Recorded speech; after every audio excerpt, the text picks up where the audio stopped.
रोनित और नीलम हनीमून मनाने शिमागो के पहाड़ों पर जाते हैं। घना कोहरा होने की वजह से उन्हें रास्ता सुझाई नहीं देता। अचानक एक लड़की गाड़ी के सामने आ जाती है और देखते ही देखते वो नागिन का रूप ले लेती है। ये वैष्णवी है, एक इच्छाधारी नागिन।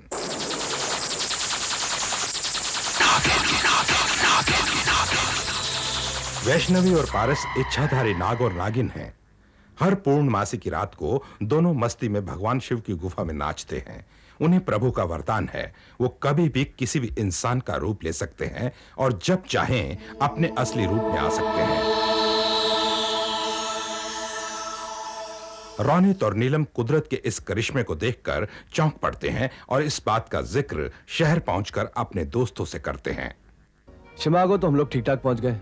जब बंगले पे पहुंचे तो देखा चौकीदार गायब है। इत्तेफाक से वहां में एक लड़की मिली। लड़की? वो भी जंगल में? उस लड़की ने हमसे कहा कि वो चौकीदार हरिया की बेटी है। सवेरे जब हरिया लौटा और मैंने उसे उसकी बेटी के बारे में पूछा तो उसने कहा कि मेरी तो कोई बेटी नहीं। तो फिर वो लड़की कौन थी? उसने कहा कि वो लड़की नहीं, नागिन है, इच्छाधारी नागिन। आज के साइंटिफिक दौर में एक सांप का इंसानी रूप लेना बात कुछ हजम नहीं हो रही है, क्यों प्रोफेसर साहब? और वैसे भी आजकल इंसान खुद सांप से ज्यादा जहरीला हो चुका है, तो फिर सांप को इंसान बनने की क्या जरूरत है? वहां शहर से दूर शिमागो के जंगलों में एक शक्तिशाली सपेरा है जिसे उस इच्छाधारी नागिन की तलाश है। दुनिया में तुझसे जहरीला कोई नहीं है, लेकिन तेरा ये जहर काल भैरवनाथ का नशा है। इसीलिए तो लोग मुझे कहते हैं नागों का नाथ काल Bhairavnath.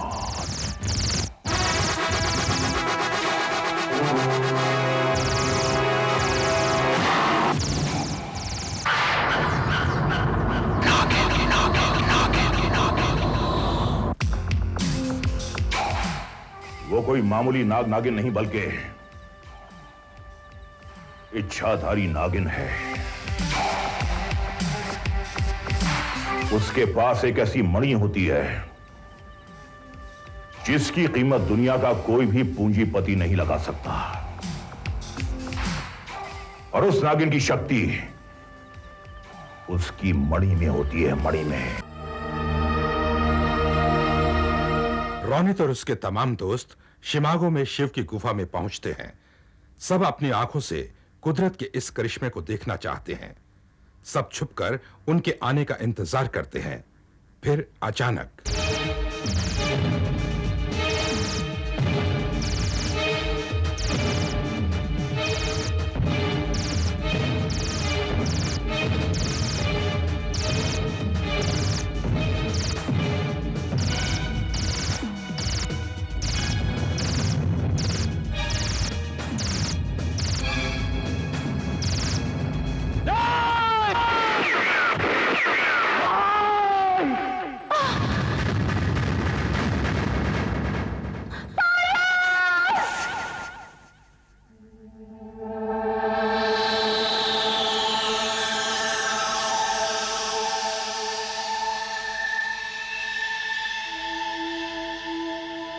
What have you done, Rahul?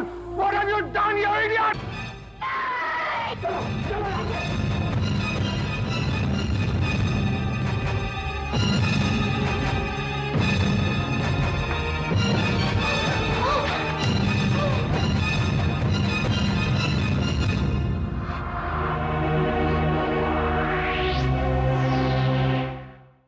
बंगले पर पहुंचकर प्रोफेसर अपने छोटे भाई राहुल पर नाराज होता है कि उसने नाग पर गोली क्यों चलाई।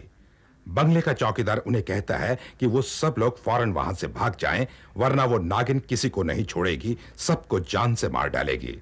वहां पारस बुरी तरह से जख्मी हो चुका है। नागिन उसे तसल्ली देती है कि उसे कुछ नहीं होगा, वो उसके जख्मों को नागमणि से भर देगी। लेकिन इससे पहले कि नागिन नागमणि ले आए, रोनित का एक दोस्त रंजीत उस मणि को वहां से चुरा लेता है।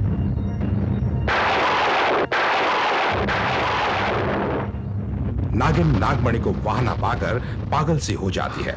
वो समझ जाती है कि मणि उन्हीं लोगों में से किसी एक ने चुराई है। वो नागमणि हमें छड़ी नागिन की जिंदगी थी।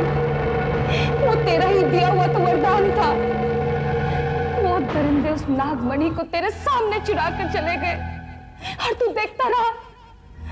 तूने कुछ नहीं किया भगवान, कुछ नहीं। आज मैं इसे तेरे हवाले करके जा रही हूं प्रभु। अब तू ही इसकी रक्षा करना। मैं उस मणि को लेने जा रही हूं।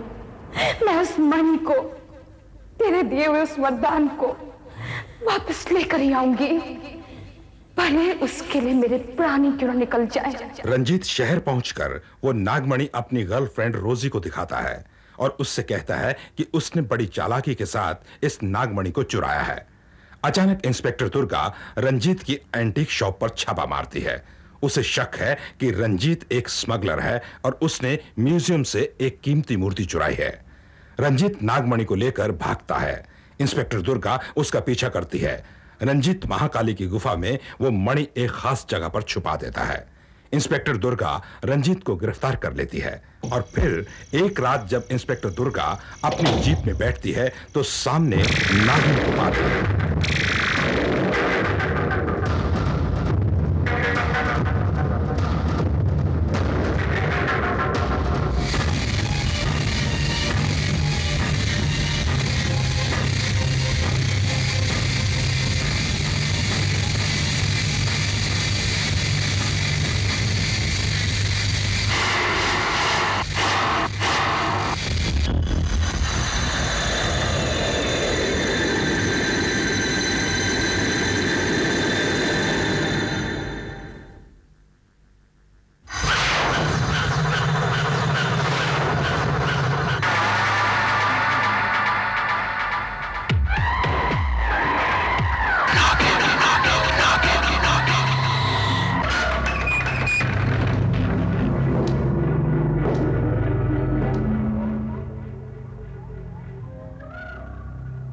दरवाजा बाहर से लॉक कर दो।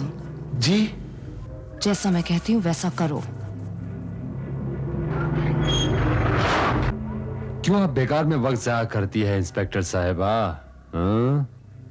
मैंने आपसे कहा ना, मेरे पास कोई मूर्ति नहीं है। कौन बेवकूफ तुमसे मूर्ति के बारे में जानना चाहता है? मैं तो तुम्हारे मुंह से कुछ और उगलवाना चाहती हूँ।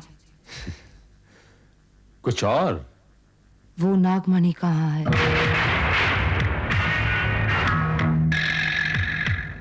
नागमणि? किस नागमणि की बात कर रही हैं आप? वही जो शिमागो से शिवजी की गुफा से तुम लोगों ने चुराई है।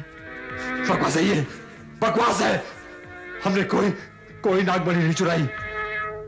झूठ बोलते हो तुम। वो मणि तुम लोगों में से किसी एक के पास है। बताओ कहाँ है वो मणि? लेकिन आप उस मणि के बारे में कैसे जानती हैं? मैं सब कुछ जानती हूं। तुमने शायद मुझे पहचाना नहीं। मैं इंस्पेक्टर दुर्गा ठाकुर नहीं, मैं नागिन हूं।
मरने से पहले रंजीत दीवार पर खून से यू और ओ का निशान बनाता है। ये निशान एक तरह का इशारा है, एक नक्शा है उस नागमणि तक पहुंचने का। जब तक वो नागमणि मुझे नहीं मिल जाती, मेरा नाग जिंदगी और मौत के बीच तड़पता रहेगा, और जब तक वो तड़पता रहेगा मैं तड़पती रहूंगी, और जब तक मैं तड़पती रहूंगी तब तक मैं तुम सबको तड़पाती रहूंगी। तू हमें क्या तड़पाएगी नागिन? आज तो मैं तेरा खेल ही खत्म कर दूंगा।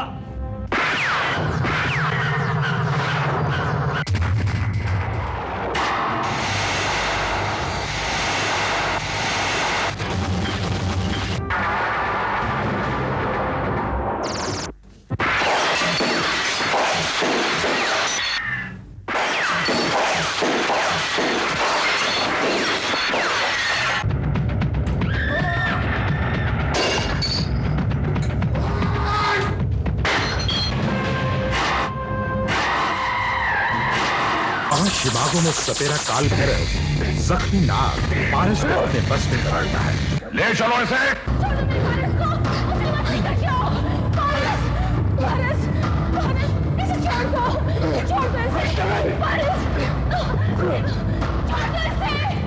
नागिन एक नई चाल चलती है। वो प्रोफेसर खुराना के घर उसकी बेटी बबली को पढ़ाने उसकी टीचर मोना का रूप लेकर आती है।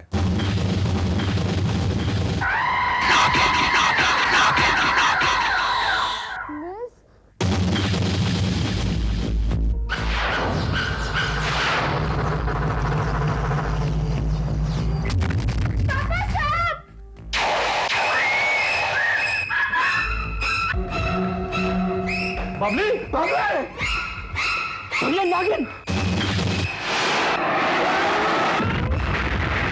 हट जाओ रोनक, हट जाओ! और ये क्या करने जा रहे तू? मुझसे बर्दाश्त नहीं होता है रोनक, मुझसे बर्दाश्त नहीं होता है। आज इस नागिन को जान से मार डालूंगा, चाहे मेरी ही जान की बात चली जाए। पागल हो गया तू? ये क्या बेवकूफों जैसी बातें कर रहा है तू? तूने एक बार गोली चलाई, उसका नतीजा तेरे सामने है। तेरी एक गलती की सजा हम लोग आज तक भुगत रहे हैं। जरा सोच राहुल, सोच, तू दूसरी बार वही गलती करने जा रहा है। वहां बबली कैसे भूखी है, उधर भैया अपनी जान देने की बात कर रहे हैं। मेरी समझ में कुछ नहीं आता है रोनक, मेरी समझ में कुछ नहीं आता। तो फिक्र मत कर राहुल, फिक्र मत कर। ये नागिन इस घर से आज ही निकलेगी।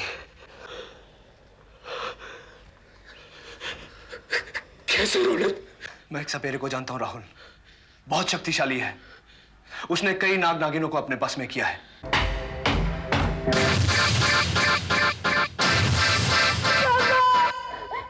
दरवाजा खोल नागिन। नहीं, ये दरवाजा नहीं खुलेगा। तू यहां से चले जा सपेरे, वरना मैं तुझे भी डस लूंगी।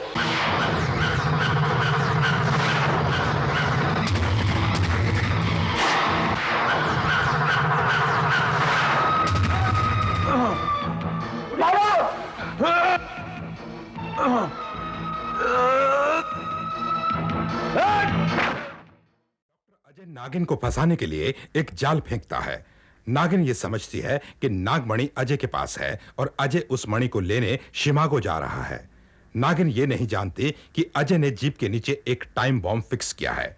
मौका पाकर अजय जीप से कूद जाता है। जीप ब्लास्ट होती है और नागिन जलकर खाक हो जाती है।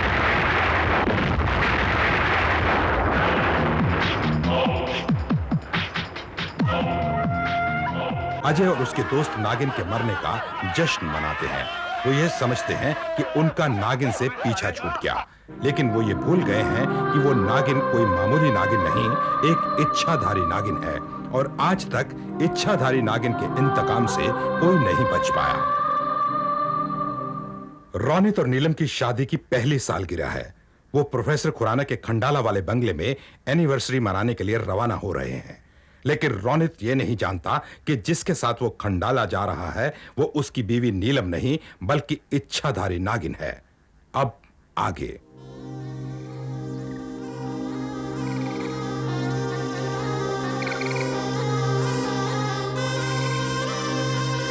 नीलम, नीलम, नीलम, नीलम।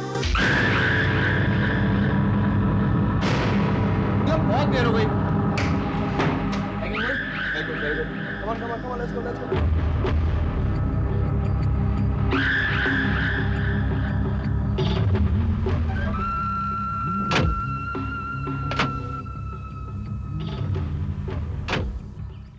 भाभी जी, ये रही फार्म हाउस की चाबी।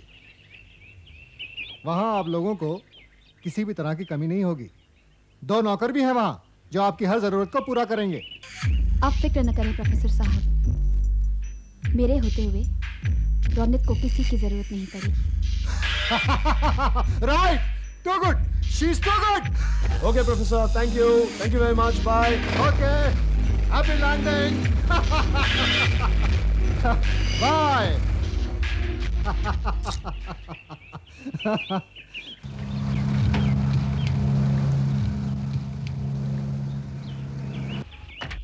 ओहो, पूरी बारात आ गई। तो गुड। आइए आइए, दूल्हा दुल्हन तो चले गए।